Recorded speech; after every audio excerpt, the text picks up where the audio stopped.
ओम शांति 11/4/2024। बाबा कहते मिठे बच्चे, यह हेउछि पूर्व प्रस्तुत नाटक। एही नाटकरू केही जणे आत्मा वर्ती जाई पारिबो नाही। मोक्ष काहाकू भी मिली पारिबो नाही। बाबा कहते मिठे बच्चे, यह हेउछि पूर्व प्रस्तुत नाटक। एही नाटकरू केही जणे आत्मा वर्ती जाई पारिबो नाही। मोक्ष काहाकू भी मिली पारिबो नाही। आजिर प्रश्न, उच्चरू उच्च पतित पावन बाबांको भोलानाथ काहेकि कुहाजाउछि? उत्तर, तुमे पिलामाने तांको मुठाए चाउଳ देई महल नेई जाउछ। सेइथिपाई ही बाबांको भोलानाथ बोली कुहाजाउछि। तुमे कहुछ शिव बाबा आमर पुत्र अटंती, तेबे सिए एभली पुत्र जिए कि केबे किछि नियंती नाही, सर्वदा देउथान्ते। भक्तिरे कहिथान्ती, जिए जेपरि कर्म करुछि सिए सेपरि फल पाउछि। किंतु भक्तिरे तो अल्प काल पाई मिली थाए, किंतु ज्ञान मार्गरे भल भावरे बुझी करि थान्ते, सेथिपाई फल मध्य सदा कालर मिली थाए। ओम शांति। आत्मिक पिलामानंक सहित आत्मिक पिता आत्मिक वार्तालाप करुछन्ति, अथवा एमिति मध्य कुहाजिब जे आत्मिक पिता पिलामानंकु राजयोग शिखाउछन्ति। तुमे माने बेहद पितांक ठारु राजयोग शिखिबा पाई आसीछ। सेथिपाई तुमर बुद्धि बाबांक आड़कू चली जिबा दरकार। एहा हेउछि परमात्मा ज्ञान आत्मा मानंक प्रति। भगवान उवाच शालग्राम मानंक प्रति। एही ज्ञान आत्मा मानंकु ही सुनिबाकू हेबो। सेथिपाई आत्म अभिमानी हेबाकू पड़िबो। पूर्वरु तुमे माने देह अभिमानी थिल। एही पुरुषोत्तम संगम जुगरे ही बाबा आसी तुम मानंकु आत्म अभिमानी करुछन्ति। तुमे वर्तमान आत्म अभिमानी एवं देह अभिमानीर पार्थक्य को बुझी गलणी। ए कथा बाबा ही एठाकू आसी बुझाउछन्ति। आत्मा ही शरीर द्वारा अभिनय करुछि। पाठ मध्य आत्मा पढ़ुछि, शरीर नुहे। किंतु देह अभिमान कारणरू लोकमाने भाबुछन्ति अमुक पढ़ाउछन्ति। तुम मानंकु निराकार ही पढ़ाउछन्ति। तांकर नाम ही हेउछि शिव। शिव बाबांकर निजर शरीर न थाए। आउ समस्ते कहिबे एहा मोर शरीर। तेबे ए कथा किए कहिला? आत्मा ही कहिला, एहा मोर शरीर अटे। दुनिया रे जेते सबु पाठ अछि से सबु हेउछि शारीरिक पाठ। सेथिरे अनेक प्रकारर विषय वस्तु रही थाए।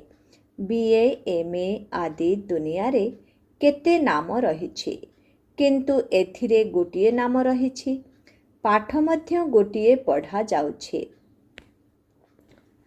एकमात्र बाबा ही आसी पढ़ाउछन्ति। तेणु बाबांकु बहुत मने पकाइबाकू हेबो। आमकू बेहदर बाबा पाठ पढ़ाउछन्ति। तांकर नाम कौन? तांकर नाम हेउछि शिव। एमिति नुहे जे सिए नाम रूपरू भिन्न अटन्ते।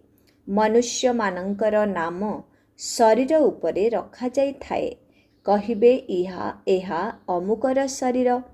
मनुष्य मानंक भली शिव बाबांकर कौनसी शारीरिक नाम नाही। मनुष्य मानंकर शरीर उपरे नाम दिया जाई थाए। एकमात्र निराकार पिता ही अटंती, जाहांकर नाम हेउछि शिव। सिए जेतेबेले पाठ पढ़ाइबा पाई आसुछन्ते, सेतेबेले मध्य तांकर नाम शिव ही रहिथाए। एही शरीर तो तांकर नुहे। भगवान हेउछन्ति जणे, 10-12 जण नहांती, सिए हेउछन्ति जणे। किंतु मनुष्य माने तांकु 24 अवतार नेउछन्ति बोली कहि देउछन्ति। बाबा कहुछन्ति, मोते बहुत आड़े बुलाइछन्ति। ଅନେକ ନାମ ରୂପ ସହିତ ଯୋଡ଼ି ଦେଇଛନ୍ତି। ମୁଁ କୋଣେ ଅନୁକୋଣେ ଅଛି ବୋଲି କହୁଛନ୍ତି। ଯେମିତି ଭକ୍ତି ମାର୍ଗରେ ନିଜେ ଭ୍ରମିତ ହେଉଛନ୍ତି, ସେହିପରି ମୋତେ ମଧ୍ୟ ବିଭିନ୍ନ ନାମ ରୂପରେ ଯୋଡ଼ି ଦେଇଛନ୍ତି। ଡ୍ରାମାନୁସାରେ ତାଙ୍କର କଥା କହିବାର ଶୈଳୀ କେତେ ଶୀତଳ। ବାବା ବୁଝାଉଛନ୍ତି, ବାସ୍ତବରେ ସମସ୍ତେ ମୋର କେତେ ଅପକାର କରିଛନ୍ତି, କେତେ ଗ୍ଲାନି କରିଛନ୍ତି। ମନୁଷ୍ୟମାନେ କହୁଛନ୍ତି ଆମେ ନିଷ୍କାମ ସେବା କରୁଛୁ, କିନ୍ତୁ ବାବା କହୁଛନ୍ତି ମୋ ବ୍ୟତୀତ କେହି ନିଷ୍କାମ ସେବା କରିପାରିବେ ନାହିଁ। ଯିଏ କିଛି ବି ସେବା କରିଥାଏ ତାକୁ ତାର ଫଳ ନିଶ୍ଚିତ ମିଳିଥାଏ। ଏବେ ତୁମକୁ ଫଳ ମିଳୁଛି, ଗାୟନ ଅଛି। ଭକ୍ତିର ଫଳ ଭଗବାନ ଦେବେ, କାହିଁକି ନା ଭଗବାନ ହେଉଛନ୍ତି ଜ୍ଞାନର ସାଗର। ଅଧା କଳ୍ପ ଭକ୍ତି ମାର୍ଗରେ ତୁମେ ବହୁତ କର୍ମକାଣ୍ଡ କରି କରି ଆସିଛ। ଏବେ ଏହି ଜ୍ଞାନକୁ କୁହାଯାଉଛି ପାଠପଢ଼ା। ଏହି ପାଠ ଥରେ ମାତ୍ର ପଢ଼ାଯାଉଛି ଏବଂ ଏକମାତ୍ର ବାବା ହିଁ ପଢ଼ାଉଛନ୍ତି। ବାବା ପୁରୁଷୋତ୍ତମ ସଙ୍ଗମ ଯୁଗରେ ଥରେ ମାତ୍ର ଆସି ତୁମକୁ ପୁରୁଷୋତ୍ତମ କରାଇ ଚାଲି ଯାଉଛନ୍ତି। ଏହା ହେଉଛି ଜ୍ଞାନ ଏବଂ ତାହା ହେଉଛି ଭକ୍ତି। ଅଧା କଳ୍ପ ହେବ ତୁମେ ଭକ୍ତି କରିଆସିଛ। ଏବେ ଯେଉଁମାନେ ଭକ୍ତି କରୁନାହାନ୍ତି, ସେମାନଙ୍କ ମନରେ ସନ୍ଦେହ ରହୁଛି ଯେ ଜଣାନାହିଁ ଭକ୍ତି ନ କରିବା ଦ୍ୱାରା ଅମୁକର କ'ଣ ମୃତ୍ୟୁ ହୋଇଗଲା, ରୋଗୀ ହୋଇଗଲା, କିନ୍ତୁ ଏପରି କିଛି ହୁଏ ନାହିଁ।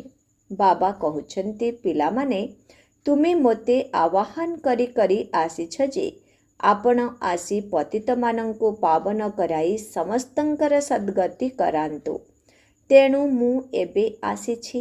ଭକ୍ତି ଅଲଗା, ଜ୍ଞାନ ଅଲଗା। ଭକ୍ତି ଦ୍ୱାରା ଅଧାକଳ୍ପ ରାତି ହେଉଛି, ଜ୍ଞାନ ଦ୍ୱାରା ଅଧାକଳ୍ପ ଦିନ ହେଉଛି।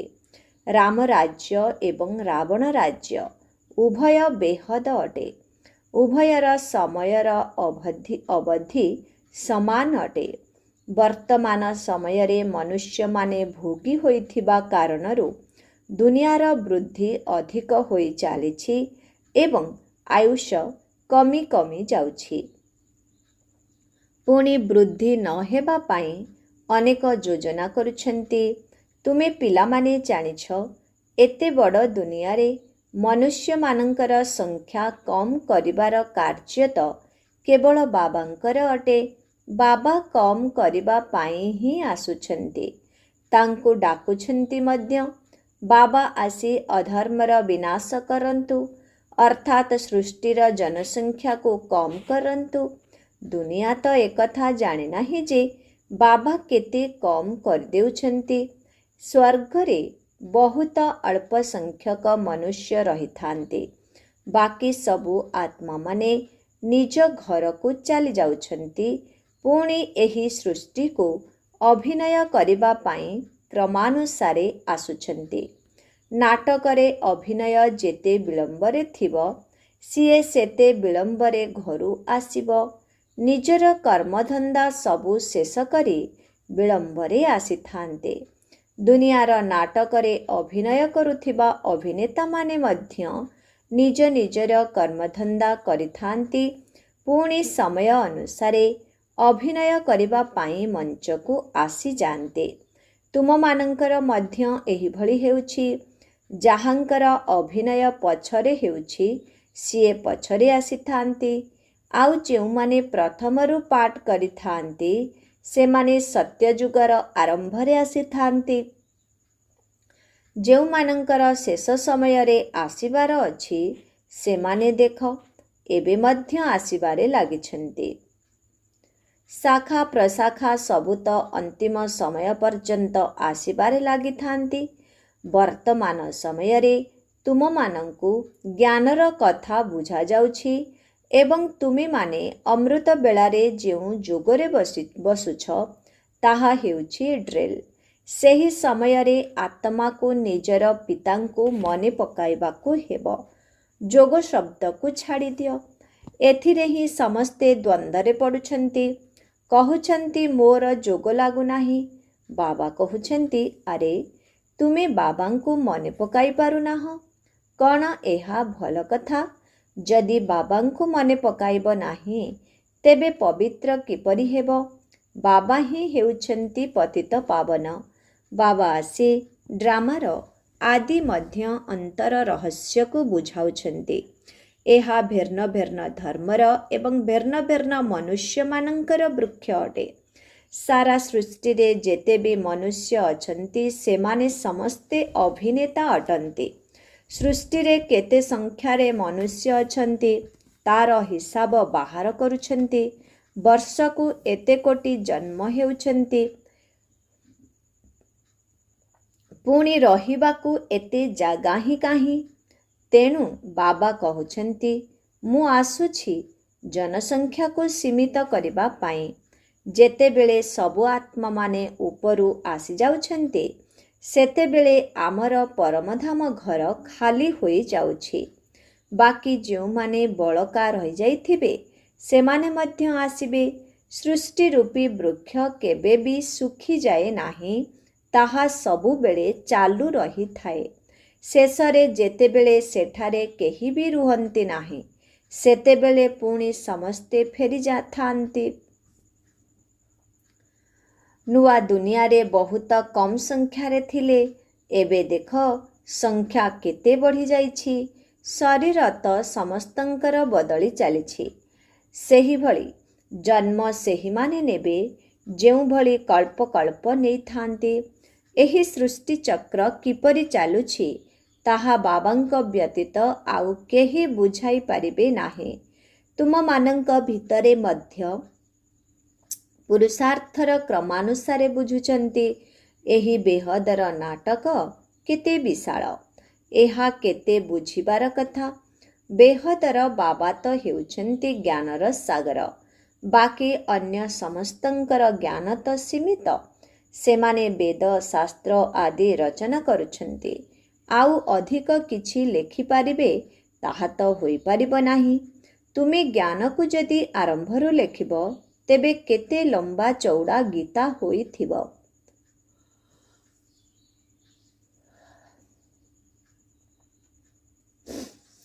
ଯଦି ସବୁ ଛପାଯାଆନ୍ତା ତେବେ ଗୀତା ଘରଠାରୁ ମଧ୍ୟ ବଡ଼ ହୋଇଯାଆନ୍ତା।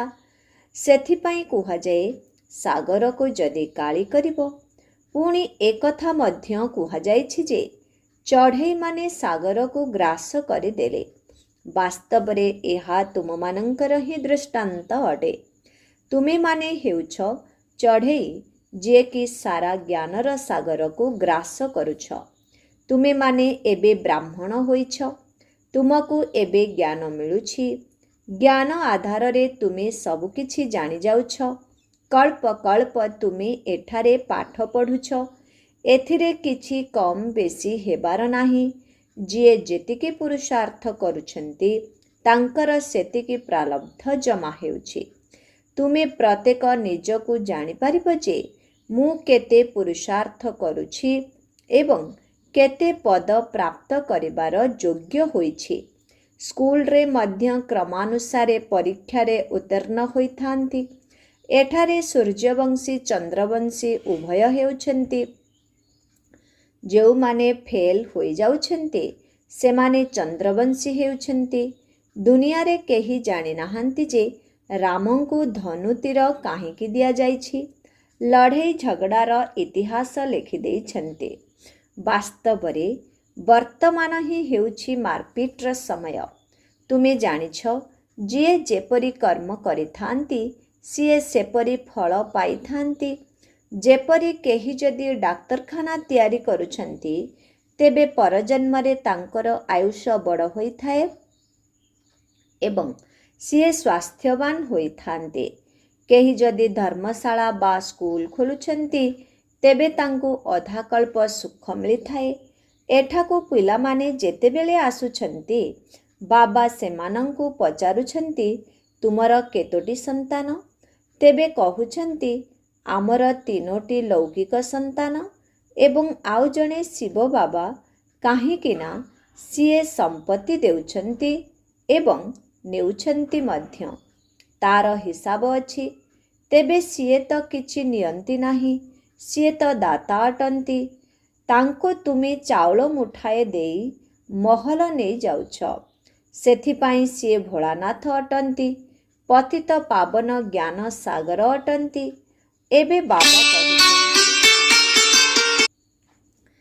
ଏବେ ବାବା କହୁଛନ୍ତି, ଏତେ ସବୁ ଯେଉଁ ଭକ୍ତିର ଶାସ୍ତ୍ର ରହିଛି, ମୁଁ ସେଗୁଡ଼ିକର ସାର ବୁଝାଉଛି। ଭକ୍ତିର ଫଳ ତ ଅଧାକଳ୍ପ ପର୍ଯ୍ୟନ୍ତ ମିଳିଥାଏ। ସନ୍ନ୍ୟାସୀମାନେ କହୁଛନ୍ତି, ଏହି ଦୁନିଆର ସୁଖ କାକବିଷ୍ଠା ସହ ସମାନ। ସେଥିପାଇଁ ସେମାନେ ଘର ଦ୍ୱାର ଛାଡ଼ି ଜଙ୍ଗଲକୁ ଚାଲିଯାଆନ୍ତି। କହୁଛନ୍ତି, ଆମକୁ ସ୍ୱର୍ଗର ସୁଖ ଦରକାର ନାହିଁ, ଯାହାଦ୍ୱାରା କି ପୁଣି ନର୍କକୁ ଆସିବାକୁ ପଡ଼ିବ। ଆମକୁ ମୋକ୍ଷ ଦରକାର। କିନ୍ତୁ ଏହା ମନେ ରଖ, ଏହା ହେଉଛି ବେହଦର ନାଟକ। ଏହି ନାଟକରୁ ଗୋଟିଏ ଆତ୍ମା ବର୍ତ୍ତି ଯାଇପାରିବ ନାହିଁ। ଏହା ପୂର୍ବ ପ୍ରସ୍ତୁତ ଅଟେ। ସେଥିପାଇଁ ଗାୟନ କରୁଛନ୍ତି, ବନି ବନାଇ ବନ ରହି। କିନ୍ତୁ ଭକ୍ତି ମାର୍ଗରେ ଚିନ୍ତା କରିବାକୁ ପଡ଼ିଥାଏ। ତୁମେ ଯାହା କିଛି ଅତିକ୍ରମ କରି ଆସିଛ, ତାହା ପୁଣି ହେବ। 84 ଜନ୍ମର ଚକ୍ର ତୁମେ ହିଁ ଲଗାଉଛ। ଏହା କେବେ ବି ବନ୍ଦ ହୁଏ ନାହିଁ। ପୂର୍ବ ପ୍ରସ୍ତୁତ ଅଟେ। ତେବେ ଏଥିରୁ ତୁମେ ନିଜର ପୁରୁଷାର୍ଥକୁ କିପରି କାଟି ଦେଇପାରିବ? ତୁମେ କେବଳ କହିଦେଲେ ସେଥିରୁ ବାହାରି ପାରିବ ନାହିଁ। ମୋକ୍ଷ ପ୍ରାପ୍ତ କରିବା, ଜ୍ୟୋତିରେ ସମାହିତ ହୋଇଯିବା, ବ୍ରହ୍ମରେ ଲୀନ ହେବା, ଏସବୁ ଗୋଟିଏ କଥା। ଦୁନିଆରେ ଅନେକ ମତ ରହିଛି, ଅନେକ ଧର୍ମ ରହିଛି। ପୁଣି କହିଦେଉଛନ୍ତି, ତୁମର ଗତି ମତି ତୁମେ ହିଁ ଜାଣ। ତୁମକୁ ଶ୍ରୀମତ ଆଧାରରେ ସଦ୍ଗତି ମିଳୁଛି, ତାହା ମଧ୍ୟ ତୁମେ ହିଁ ଜାଣୁଛ। ତୁମେ କହୁଛ, ଆପଣ ଯେତେବେଳେ ଆସିବେ, ସେତେବେଳେ ଆମେ ନିଜକୁ ମଧ୍ୟ ଜାଣିଯିବୁ ଏବଂ ପବିତ୍ର ରହିବୁ। ପାଠ ପଢ଼ି ସଦ୍ଗତି ପ୍ରାପ୍ତ କରିବୁ। ପୁଣି ଯେତେବେଳେ ସଦ୍ଗତି ହୋଇଯାଉଛି, ତାପରେ ଆଉ କେହି ଡାକୁ ହିଁ ନାହାନ୍ତି। ବର୍ତ୍ତମାନ ସମସ୍ତଙ୍କ ଉପରେ ଦୁଃଖର ପାହାଡ଼ ଖସିବାକୁ ଯାଉଛି। ରକ୍ତର ହୋଲି ଖେଳ ବି ଦେଖାଉଛନ୍ତି ଏବଂ ଗୋବର୍ଦ୍ଧନ ପର୍ବତକୁ ଆଙ୍ଗୁଳିରେ ଉଠାଇବାର ବି ଦେଖାଉଛନ୍ତି। ତେବେ ତୁମେ ଏହାର ବାସ୍ତବ ଅର୍ଥକୁ ଜାଣିଛ। ତୁମେ ଅଳ୍ପ କେତେକ ସନ୍ତାନମାନେ ହିଁ ଏହି ଦୁଃଖର ପାହାଡ଼କୁ ହଟାଉଛ, ଦୁଃଖକୁ ବି ସହନ କରୁଛ। ତୁମକୁ ଏହି ବଶୀକରଣ ମନ୍ତ୍ରକୁ ସମସ୍ତଙ୍କୁ ଦେବାକୁ ହେବ। କହୁଛନ୍ତି, ତୁଳସୀ ଦାସ ଚନ୍ଦନ ଘିସେ। ତେବେ ରାଜତ୍ୱର ତିଳକ ତ ତୁମକୁ ନିଜ ନିଜର ପରିଶ୍ରମ ଅନୁସାରେ ମିଳୁଛି। ତୁମେ ରାଜତ୍ୱ ପ୍ରାପ୍ତ କରିବା ପାଇଁ ପାଠ ପଢ଼ୁଛ। ଏହି ରାଜଯୋଗର ପାଠ ଦ୍ୱାରା ତୁମକୁ ରାଜତ୍ୱ ମିଳୁଛି ଏବଂ ତାହା ମଧ୍ୟ ଏକମାତ୍ର ବାବା ହିଁ ପଢ଼ାଉଛନ୍ତି। ଏବେ ତୁମେ ଘରେ ବସିଛ। ଏହା କୌଣସି ରାଜଦରବାର ନୁହେଁ। ରାଜଦରବାର ତାକୁ କୁହାଯାଏ ଯେଉଁଠାରେ ରାଜା ମହାରାଜାମାନେ ମିଳିତ ହୋଇଥାନ୍ତି। ଏହା ହେଉଛି ପାଠଶାଳା। ବୁଝାଯାଉଛି କି କୌଣସି ବ୍ରାହ୍ମଣୀ ଏଠାକୁ ଭିକାରୀମାନଙ୍କୁ ନେଇ ଆସିପାରିବେ ନାହିଁ। ପତିତ ଆସିଲେ ବାୟୁମଣ୍ଡଳକୁ ଖରାପ କରିଦେବେ। ସେଥିପାଇଁ ଅନୁମତି ଦିଆଯାଏ ନାହିଁ। ଯେତେବେଳେ ସେମାନେ ପବିତ୍ର ହେବେ, ତେବେ ଯାଇ ଅନୁମତି ମିଳିବ। ଏବେ କାହାକୁ କାହାକୁ ଅନୁମତି ଦେବାକୁ ପଡ଼ୁଛି। ଯଦି ଏଠାରୁ ଯାଇ ପତିତ ହେବେ, ତେବେ ତାଙ୍କର କିଛି ଧାରଣା ହେବ ନାହିଁ। ତେବେ ଏହା ହେଲା ନିଜକୁ ନିଜେ ଅଭିଶପ୍ତ କରିବା। ବିକାର ହେଉଛି ହିଁ ରାବଣର ମତ।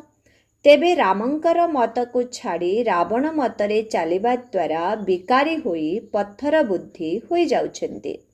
ଏମିତି ତ ଗରୁଡ଼ ପୁରାଣରେ ବହୁତ ଅତିରଞ୍ଜିତ କରି ଲେଖିଦେଇଛନ୍ତି। ବାବା କହୁଛନ୍ତି, ମନୁଷ୍ୟ ମନୁଷ୍ୟ ହିଁ ହୁଏ, ପଶୁ ପକ୍ଷୀ ଆଦି ହୁଏ ନାହିଁ।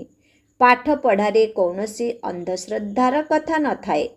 ତୁମର ଏହା ହେଉଛି ପାଠପଢ଼ା। ବିଦ୍ୟାର୍ଥୀ ପାଠ ପଢ଼ି ଉତ୍ତୀର୍ଣ୍ଣ ହୋଇ ରୋଜଗାର କରନ୍ତି ନା?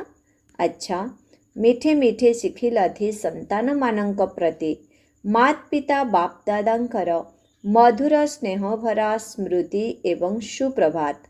आत्मिक पितांकर आत्मिक संतान मानंकु नमस्ते।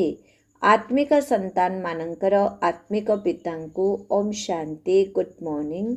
नमस्ते नमस्ते नमस्ते नमस्ते। सर्वसबंधु में नमस्ते। ओम शांति। शुक्रिया बाबा, शुक्रिया। धारणा पाई मुख्य सार। बसीकरणर मंत्र समस्तंकु देबाकु हेबो। पाठ पढ़ार परिश्रम द्वारा राज्य भाग्यर तिलक नेबाकु हेबो। एही सबु दुखर पहाड़ को हटाइबारे निजर सहयोगर आंगुली देबाकु हेबो। 2 नंबर, संगम जुगरे पुरुषोत्तम हेबार पुरुषार्थ करिबाकु हेबो। बाबांकु मने पकाइबार ड्रिल करिबाकु हेबो। बाकी जोग जोग कही द्वंद्वरे पड़िबार नाही। आजिर वरदान। सेवा क्षेत्र रे विघ्न को उन्नतिर सीढ़ी मने करी आगकू बढ़ी चलीथिबा निर्विघ्न एवं सच्चा सेवाधारी भव। सेवा ब्राह्मण जीवन को सदाकाल पाए निर्विघ्न करिबार आधार मध्य अटे एवं सेवारे ही विघ्न रूपक परीक्षा अधिक आसीथाए। तेबे निर्विघ्न सेवाधारी को सच्चा सेवाधारी कुहाଯାଏ। सेठारे विघ्न आसिबा मध्य ड्रामारे निर्धार्य रहिछि। विघ्न निश्चित आसिब एवं आसिबारे लागिथिब, कारण एहि सबु विघ्न बा परीक्षा तुम मानंकु अनुभवी करिथाए। तेणु एहाकु विघ्न मने न करी जदि भाबिब मोर अनुभवर उन्नति हेउछि एवं एहि भली दृष्टिरे देखिब, तेबे विघ्न मध्य उन्नतिर सीढ़ी अनुभव हेब एवं तुमे माने आगकू बढ़ी चलिब। आजिर स्लोगन, केबे भी विघ्न रूप हुओ नाही, विघ्न विनाशक हुओ। ओम शांति।